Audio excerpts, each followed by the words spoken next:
नमस्कार, ABP news पर हाजिर हूं मैं रुमाना इसार खान। वक्त सुबह के 10 बजने का है। आगे का एजेंडा देख रहे हैं आप, मतलब वो तमाम खबरें जो दिन भर सुर्खियों में रहने वाली हैं। आज किस किस खबर की बात करेंगे, जरा विस्तार से आपको बताते हैं। 2024 चुनाव से पहले की हलचल, एनडीए के खिलाफ इंडिया गठबंधन बन तो गया, लेकिन अभी से इंडिया गठबंधन में दरार दिख रही है। दिल्ली में चुनाव लड़ने को लेकर कांग्रेस और आम आदमी पार्टी आमने सामने आ गए और शरद पवार को लेकर महाराष्ट्र में महाविकास आघाड़ी में कंफ्यूजन ही कंफ्यूजन। इसकी बात करेंगे। लोकसभा चुनाव से पहले 5 राज्यों में होने वाले विधानसभा चुनाव के सेमीफाइनल के तौर पर देखने को लेकर, सेमीफाइनल जीतने को लेकर बीजेपी ने क्या बनाया है प्लान विजय, बताएंगे आपको। बारिश के बाद हिमाचल में जिस तरह से तबाही हुई, जिस तरह लैंडस्लाइड की वजह से लोगों की जान पर बनाई, उससे बड़ा सवाल ये उठ गया है, इसके लिए जिम्मेदार कौन है,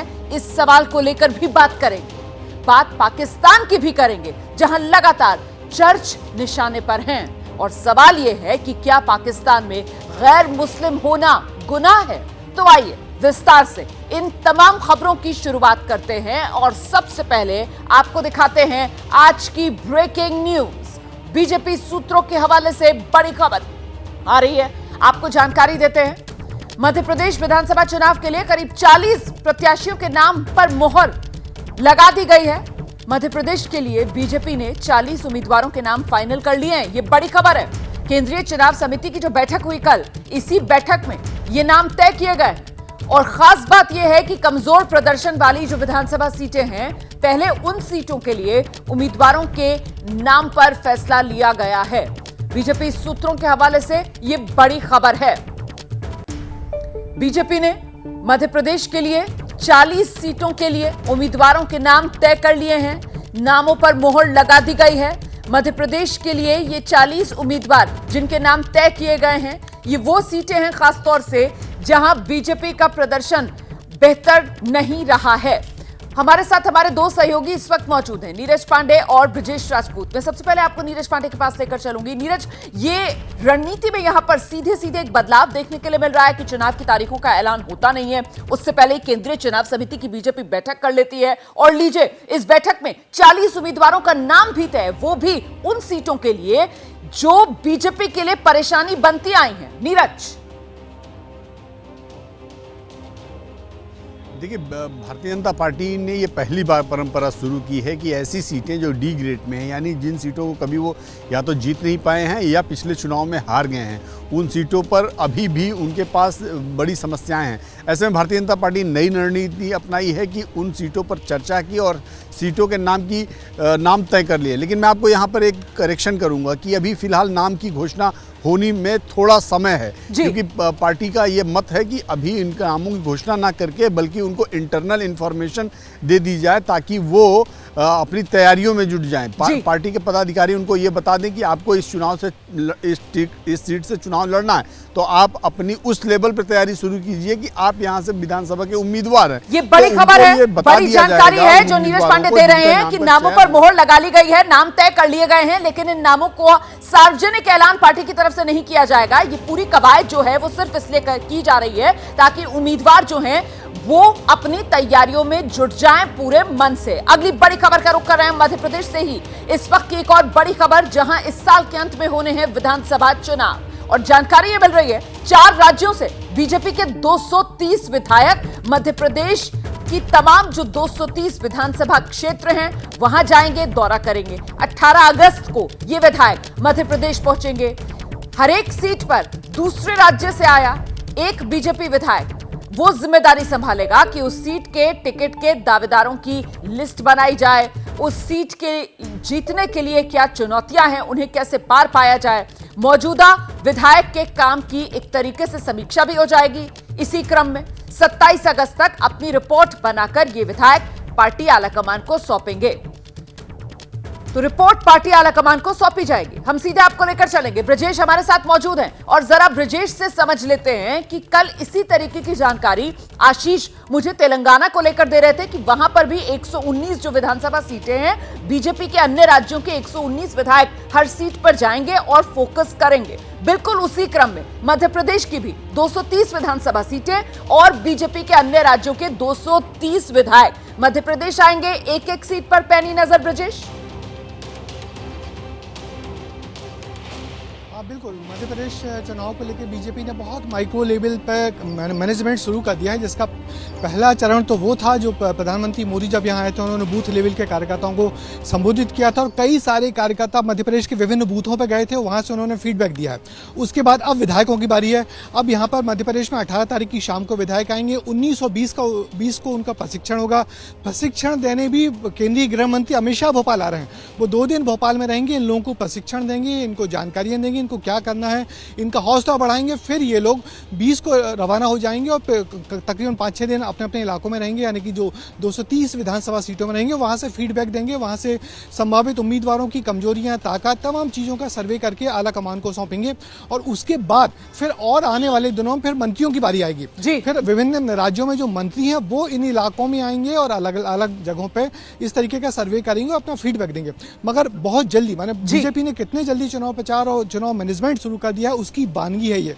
और मैं आपको बता दूं, नीरज, चुनाव मैनेजमेंट और वो भी बेहद बारीकी के साथ, इस पर गौर करना होगा। ब्रजेश, बहुत शुक्रिया आपका भी, नीरज पांडे का भी, फिलहाल इस तमाम जानकारी के लिए। और जल्दी से आगे बढ़ेंगे, हम बात जरा दिल्ली की चुनावी जंग को लेकर करेंगे, जहां इंडिया गठबंधन में दरार पड़ती नजर आ रही है।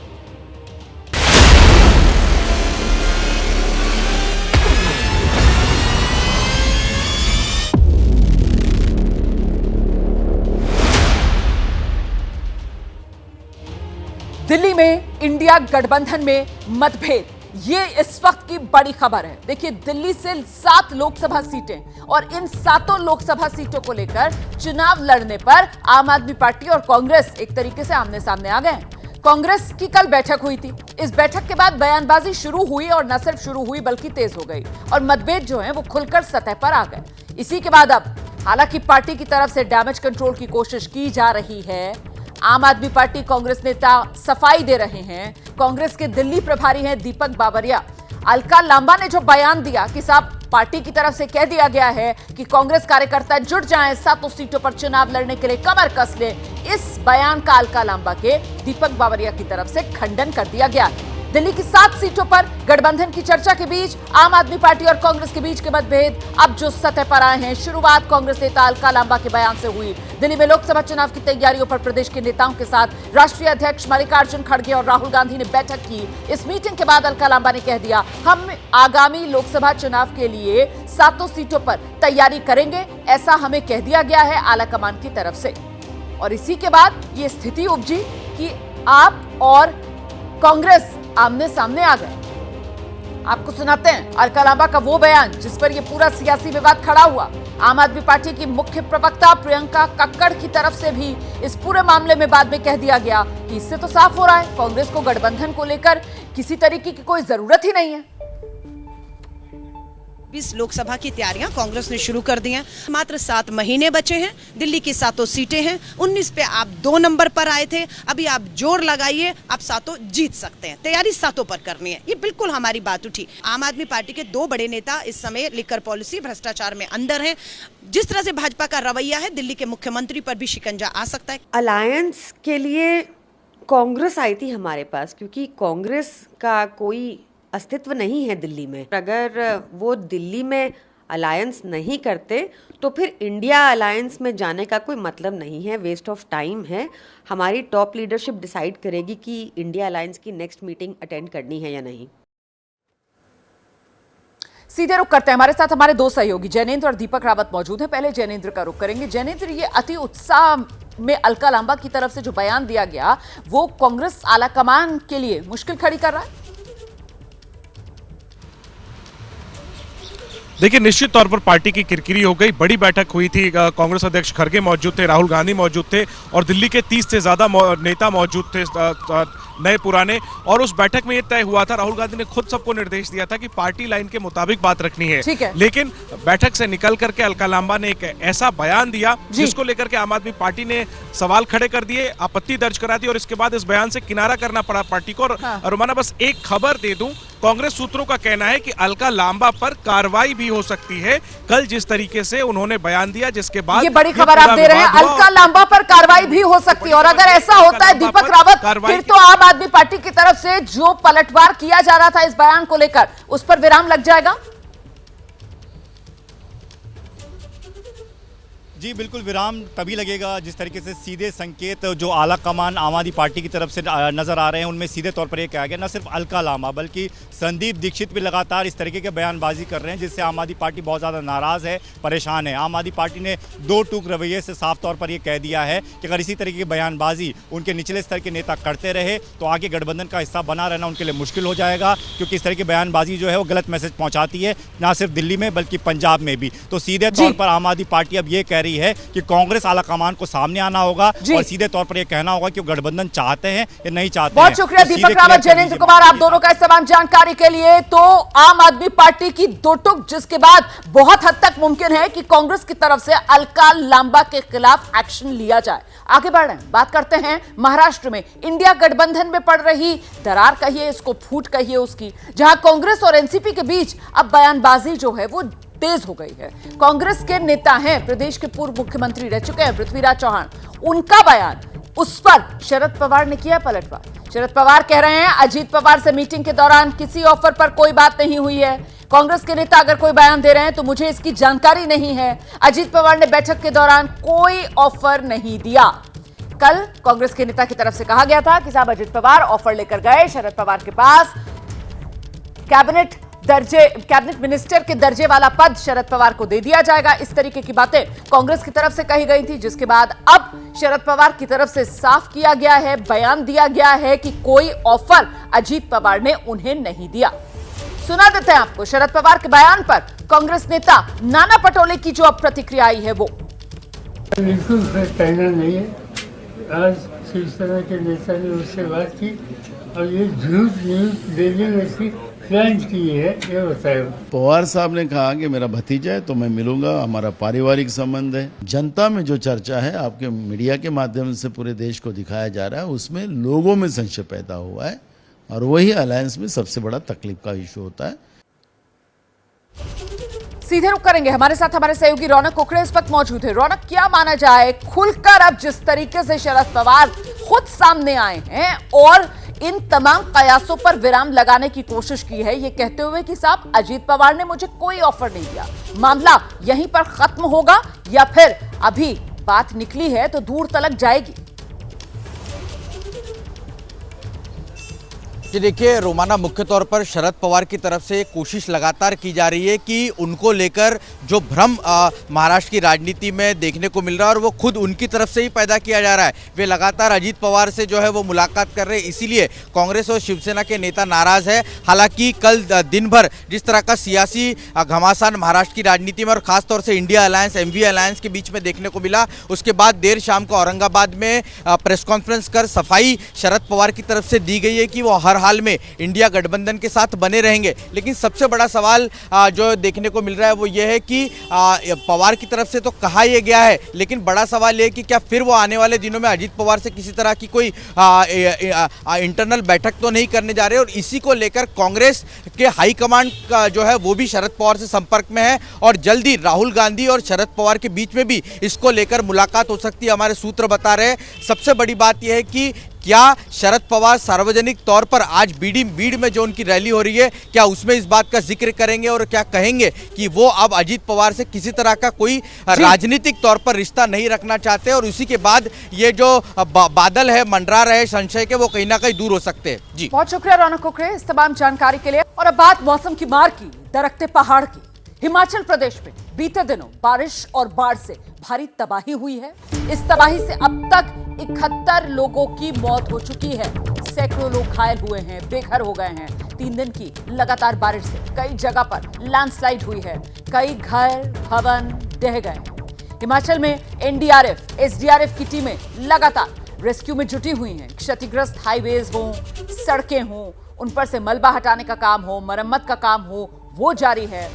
आपदा प्रभावित इलाकों का हिमाचल के मुख्यमंत्री सुखविंदर सिंह सुक्खू लगातार हवाई सर्वे भी कर रहे हैं। अधिकारियों को जरूरी दिशा निर्देश दिया जा रहा है। इस बीच ये तस्वीरें आपके सामने, जगह जगह भूस्खलन, पर्वत पर पाताल संकट जैसी हालत, राहत और बचाव अभियान जारी है। और हम आपको ये जो तस्वीरें दिखा रहे हैं, कहीं आप देख रहे हैं हाईवे की मरम्मत का काम चल रहा है, कहीं रेलवे ट्रैक जो टूटा था उसको ठीक किया जा रहा है। खुद मुख्यमंत्री जो है सुखविंदर सिंह सुक्खू वो भी एक्शन में नजर आ रहे हैं। इस वक्त क्या है हालात, कैसी है तस्वीर, जानने के लिए सीधे आपको लेकर चलेंगे। आप देख सकते हैं मंडी से हमारे सहयोगी सचिन कुमार और शिमला से संवाददाता अभिषेक उपाध्याय इस वक्त हमारे साथ मौजूद हैं। अभिषेक के पास सबसे पहले आपको लेकर चलेंगे शिमला और जानेंगे अभिषेक से अभी हालात कैसे हैं, मौसम का मिजाज क्या कह रहा है शिमला और हिमाचल के लिए। अभिषेक, देखिए रोमाना, शिमला में हम उसी शिव मंदिर के नज़दीक हैं जहां पर भयानक त्रासदी हुई थी। और आपको मैं दिखाऊं, अभी भी देखिए रेस्क्यू का ऑपरेशन चल रहा है। एनडीआरएफ की टीम आपको नीचे की तरफ दिखाई पड़ेंगी। और ये वो जगह है जहां अभी भी 7 शव हैं जो कन्फर्म हुए हैं, जो मिसिंग हैं, उनकी तलाश की जा रही है। अभी तक जो 14 शव हैं वो निकाले गए हैं, लेकिन ये बहुत ही डिफ़िकल्ट टेरेन है। आप जिस तरह से ये पूरा तस्वीर आप देख रही हैं, नीचे उतर करके और बाकायदा तलाश करना पड़ रहा है। और इस बीच में यहाँ पर ये जो शिव मंदिर है शिमला का, यहाँ शिमला के समर हिल का, यहाँ पर एनडीआरएफ के जवान, एसडीआरएफ के जवान, इंडियन आर्मी के जवान, ये स्टेट पुलिस, ये सब यहाँ पर लगे हुए हैं। लगातार ऑपरेशन जारी है। मगर जो सबसे बड़ी समस्या है वो समस्या इस इलाके की है। जिस तरह से आप यहाँ कटान देख रही हैं, जिस तरह से मिट्टी का कटा हुआ है और जिस तरह से मलबा ढहा है और जिस तेज़ी के साथ में ये सब कुछ घटा है, उसके चलते इस ऑपरेशन में काफ़ी चैलेंज भी आ रहे हैं। और अभी कवायद की जा रही है कि जो कंफर्म 7 हैं, जो 7 डेड बॉडी की कंफर्म मिसिंग जानकारी हो पाई है, उनको निकालने के लिए उनको बाहर लाने का प्रयास की जा रही है। और देखिए यहाँ पर उनके घर वाले भी, यहीं से मैं आपको दिखाऊंगा, वो घर वाले यहाँ पर काफ़ी देर से मौजूद हैं, चूँकि उनको तस्दीक हो चुकी है कि उनके परिवार के लोग यहाँ पर मिसिंग हैं, इसलिए घर वाले यहाँ हैं। और जैसे जैसे जानकारी सामने आ रही है, घर वालों से तस्दीक कराई जा रही है। तो ये बहुत ही मुश्किल ऑपरेशन है और कोशिश ये की जा रही है कि आज शाम तक इसे कंप्लीट कर लिया जाए। रोमाना, आप नजर बना कर रखिएगा, जैसे कोई और अपडेट आएगा आपका रुख करेंगे। हम फिलहाल मंडी लेकर चलते हैं दर्शकों को। सचिन कुमार इस वक्त हमारे साथ मौजूद हैं। सचिन, क्या अपडेट हिमाचल के मौसम को लेकर इस वक्त, क्या डरा रहा है अभी भी बादल, बारिश, बाढ़ का हाल हिमाचल के लोगों को? जी बिल्कुल, मौसम जो है वो डरा रहा है। मैं मंडी में हूँ इस वक्त और मंडी कुल्लू नेशनल हाईवे जो है उसके 6 मील नामक जगह है, वहाँ खड़ा हूँ मैं। मंडी से तकरीबन ये 8 किलोमीटर आगे है। और यहाँ मंडी और कुल्लू नेशनल हाईवे 21 की हालात आप देख सकते हैं। ये इस सड़क के हालात हैं जो फेमस टूरिस्ट डेस्टिनेशन मनाली की तरफ जाता है। हम अंदाज़ा लगा सकते हैं किस तरीके से ये सड़कें टूटी हैं। ये एक स्पॉट है, ऐसे कई स्पॉट्स हैं इस पूरी सड़क के ऊपर जहां सड़क टूटी हुई है, पहाड़ियां नीचे दरक के आ गई हैं। सामने आप देख सकते हैं मशीन्स के ज़रिए इस रोड को क्लियर करने की कोशिश की जा रही है, पर कम से कम 10 या 12 दिन जो है इस सारे काम में लग सकते हैं, वो भी सिर्फ छोटी गाड़ियों के लिए। मोटरेबल रोड जो है उसको बनाने में ये काम बहुत ही मुश्किल है। और उससे ऊपर समस्या ये है कि बारिश का मौसम एक बार फिर से बन रहा है मंडी में। तो अगर दोबारा बारिश होती है, क्योंकि पहाड़ जो हैं, आपको सामने दिखाता हूँ जहाँ ये कटान हुआ है पहाड़ का, बिल्कुल वर्टिकल जो कटिंग की गई है पहाड़ की, तो अगर दोबारा बारिश होती है तो दोबारा इन पहाड़ों से लैंडस्लाइड का खतरा लगातार है। बिल्कुल, मौसम का मिजाज एक बार फिर से बिगड़ता हुआ इन तस्वीरों में भी दर्शक देख पा रहे होंगे। बहुत शुक्रिया आपका सचिन और अभिषेक इस अपडेट के लिए। तो कुल मिलाकर पहाड़ों पर जबरदस्त तबाही इस मॉनसून में।